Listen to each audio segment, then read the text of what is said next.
আলমডাঙ্গা থেকে মুন্সিগঞ্জ পর্যন্ত রাস্তাটা আসলে অসম্ভব সুন্দর। 2 নম্বর তেল পাম্পটার কাছাকাছি আছি এখন। প্রায় 5 দিনের বেশি হচ্ছে আলমডাঙ্গাতে বাইকের তেল সংকট দেখা দিছে। আলমডাঙ্গাতে 2টা তেল পাম্প আছে, একটাতেও 5 দিন যাবত ধরে কোনো তেল দিচ্ছে না। আমার গাড়িতেও তেলের অবস্থা খুবই খারাপ। এই 4 দিন ধরে বাইক নিয়ে গেছি আর আসছি। এখন বর্তমানে যে অবস্থা, সেই অবস্থায় বাইক নিয়ে যদি বের হই কখন বন্ধ হয়ে যাবে তার কোনো নিশ্চয়তা নেই। কালকে সন্ধ্যার পরে ইফতার পর একবার গেছি, ওরা বলছে যে দুপুরবেলা একবার খোঁজ নেবেন। খোঁজ নিতে যাওয়ার মতন পরিস্থিতি বাইকে নেই, আর যেতে আসতে বহুত টাকা খরচ, 20 টাকা খরচ। তো যাই হোক, যেহেতু ড্রোন আছে, এখন আমি হচ্ছে প্রিন্সের বাড়ির 3তলা ছাদের উপরে চলে আসছি। এখান থেকে 2 কিলো দূর হচ্ছে তেল পাম্প। আমি ড্রোন পাঠাবো এবং দেখবো যে ওখানে তেল দেওয়া হচ্ছে কিনা।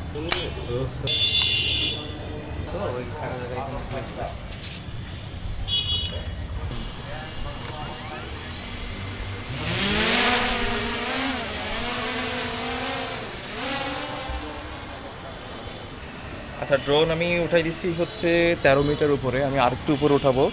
ওঠায় এখন হচ্ছে ড্রোন গোবিন্দপুরের উপর দিয়ে আমরা যাচ্ছি তেল পাম্পের ওইদিকে।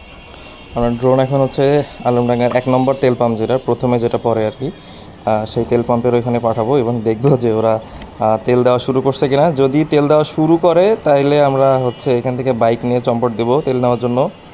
যদি 200 টাকা তেলও পাই তাইলে ঈদ পর্যন্ত চলে যাবে। আমরা মোটামুটি 1.5 কিলোর কাছাকাছি চলে গেছি তেল পাম্পের সামনে। এখন জাস্ট আমরা দেখবো যে তেল পাম্পে কেউ তেল দিচ্ছে কিনা বা কেউ তেল সংগ্রহ করছে কিনা। যদি করে তাহলে তো আলহামদুলিল্লাহ। আমরা একদম তেল পাম্পের কাছে চলে গেছি। দেখে কি মনে হচ্ছে তেল দিচ্ছে, এরা একটু ভালো করে দেখতে হবে। তেল ট্যাঙ্কার নাকি? তেলের ট্যাঙ্কার তো নেই, অপোজিটে দেখবো যে তেল আসলে বাইক কোনো বাইক ডাউন করে দেখলে তো না না কোনো তেল দিচ্ছে না। এই যে সব বাইকাররা পাশে দাঁড়ায় আছে, কিন্তু তেল পাম্পে যেখান থেকে তেল দেয় সেখানে কোনো তেল দেওয়ার কোনো চিহ্ন দেখছি না।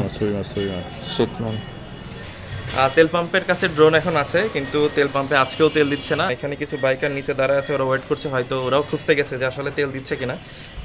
সবাই তেল নেওয়ার অপেক্ষায় আছে, কিন্তু তেল কেউই পাচ্ছে না। তো আমরা ড্রোন পাঠিয়ে দেখে নিলাম। আর দেখতে পাচ্ছেন অসাধারণ সুন্দর একটা জায়গায় আমাদের আলমডাঙ্গা তেল পাম্পটা। আসলে এইভাবে কখনো দেখা হয় নাই ড্রোন ফুটেজের মাধ্যমে, অসম্ভব সুন্দর লাগছে। ওই পাম্পেও যাওয়া যাবে, এখনও সিগন্যাল উইক দেয় নেই। আচ্ছা, ওই পাম্পে যাওয়ার ট্রাই করি। আগে এই তেল পাম্পটার একটু শ্যুট নেই সুন্দর করে কিছু। আমাদের আলমডাঙ্গা থেকে মুন্সিগঞ্জ পর্যন্ত রাস্তাটা আসলে অসম্ভব সুন্দর। পুরো গাছের ভেতর দিয়ে আমাদের যে সড়ক রাস্তাটা আছে, গাড়ি বাস চলার রাস্তাটা, তার পাশেই হচ্ছে আলমডাঙ্গা রেল স্টেশন থেকে চলে গেছে চুয়াডাঙ্গাগামী রাস্তা। আমরা 2 নম্বর তেল পাম্পটার কাছাকাছি আছি এখন।